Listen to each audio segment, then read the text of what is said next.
तो hello friends, welcome back to my channel. और friend, आज की वीडियो सीरीज के अंदर हम लोग डिस्कस करने वाले हैं ऑब्जेक्ट ओरिएंटेड प्रोग्रामिंग के अंदर अगले कंसेप्ट के बारे में, जिसका नाम है characteristics of object oriented programming. यानी ऑब्जेक्ट ओरिएंटेड प्रोग्रामिंग के कौन कौन से कैरेक्टरिस्टिक्स होते हैं, कौन कौन से टॉपिक उसमें आपको पढ़ने हैं, क्या क्या उसका प्रोसीजर होता है, उसको हम लोग डिस्कस करेंगे।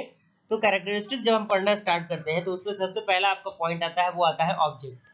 तो ऑब्जेक्ट आखिर होता क्या है? तो इसमें कह रहा है कि this is the basic unit of object oriented programming. यानी जो ऑब्जेक्ट है वो बिल्कुल बेसिक यूनिट है ऑब्जेक्ट ओरिएंटेड प्रोग्रामिंग का। And that is both the data and the function that operate on data are bundled as a unit called as an object. यानी इसमें क्या होता है, डेटा पार्ट भी होता है, साथ ही साथ इसमें फंक्शन पार्ट भी होता है जो ऑपरेट करता है डेटा को, और उसको हम लोग क्या कहते हैं, वही जो आपका यूनिट होता है वो ऑब्जेक्ट कहलाता है। क्लियर?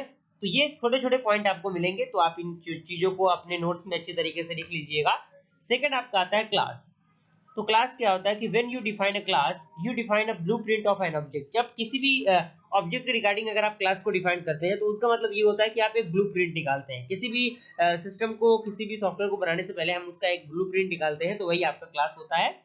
एंड उसके बाद कह रहा है कि this does not define any data but it does define what the class name means, and that is what an object of the class will consist of and what operations can be performed on such an object। लेकिन ये define करता है कि किस तरीके से operation perform किया जाएगा, क्या उसका नाम रहेगा, किस तरीके से क्या उसका प्रोसीजर होगा, उसको ऑपरेट करने में कौन कौन सा हम मेथड लगाएंगे, इन सारी चीजों को ध्यान में रखना जरूरी है।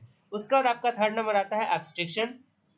तो इसमें कह रहा है कि data abstractions refers to providing only the essential information to the outside of the world and hiding their background details। यानी ये जो डेटा एब्स्ट्रैक्शन होता है उसका हम यूज करते हैं इसेंशियल इंफॉर्मेशन को हाइड करने के लिए, जो भी बैकग्राउंड में डिटेल्स होते हैं उनको हाइड करने के लिए। That is to represented the needed information in a program without presenting the detail. यानी बिना डिटेल को प्रेजेंट किए हुए हमारे जो इंफॉर्मेशन होता है उनको अच्छी तरीके से जानना, प्रेजेंट करना।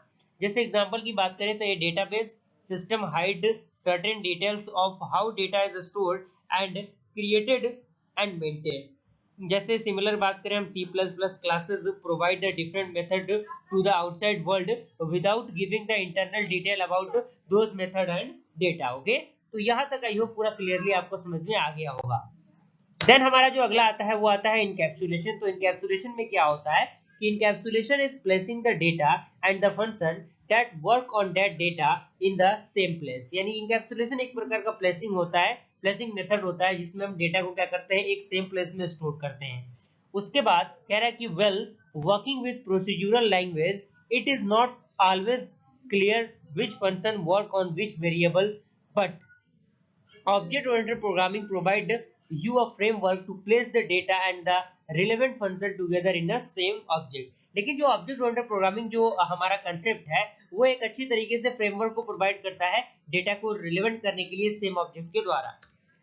उसका हमारा आता है इनहेरिटेंस। तो इनहेरिटेंस की अगर मैं बात करूं तो इनहेरिटेंस की अगर मैं बात करूं तो इनहेरिटेंस ऐसे हम समझ सकते हैं, जैसे मान लीजिए कि कोई भी व्यक्ति है तो उसके जो भी बच्चे होंगे तो कहीं ना कहीं उसके अंदर उनकी थोड़ी बहुत जो कैरेक्टरिस्टिक्स होंगी वो आएंगी, तो दूसरे को प्रॉपर्टी को कैरी करना ही इनहेरिटेंस कहलाता है। अगर हम टेक्निकल वर्ड की बात करें तो one of the most useful aspect of object oriented programming is code reusability. यानी इनहेरिटेंस के द्वारा हम जो कोड होता है उसको दोबारा यूज कर सकते हैं। As the name suggests, inheritance is the process of forming a new class from an existing class that is from the existing class called as the base class। यानी इसमें जो existing class रहता है उसे हम क्या कहते हैं, base class कहते हैं, और जो new class form होता है उसको हम लोग drive class कहते हैं। यानी इसमें आपको क्लियर हो गया कि एक base class होगा, एक drive class होगा। This is a very important concept of object oriented programming since this feature help to reduce the code size। यानी ये जो फीचर होता है इनहेरिटेंस का वो कोड के साइज को रिड्यूस करने में हमारी मदद करता है। उसके बाद आपका आता है पॉलीमॉर्फिज्म। तो इसमें कह रहा है कि the ability to use an operator और a function in a different way, in other word giving different meaning और फंक्शन टू द ऑपरेटर और a function is called an polymorphism. यानी वैसा एबिलिटी जो भी किसी भी ऑपरेटर का फंक्शन के द्वारा डिफरेंट जो मीनिंग होते हैं फंक्शन के वो प्रोवाइड करता है पॉलीमॉर्फिज्म। पॉली का मतलब होता है many, and that is a single function or an operator functioning in many way different upon the use is called as the polymorphism। Clear? उसका बाद आपका आता है ओवरलोडिंग। तो इसमें कह रहा है कि the concept of overloading is also a branch of polymorphism. यानी जो ओवरलोडिंग है वो ब्रांच है किसका, पॉलीमॉर्फिज्म का। and when the existing operator or a function is made to operate on a new data type, it is said to be the overloaded. Clear? तो यहाँ तक आई होप पूरा प्रोसीजर आपको समझ में आ गया होगा.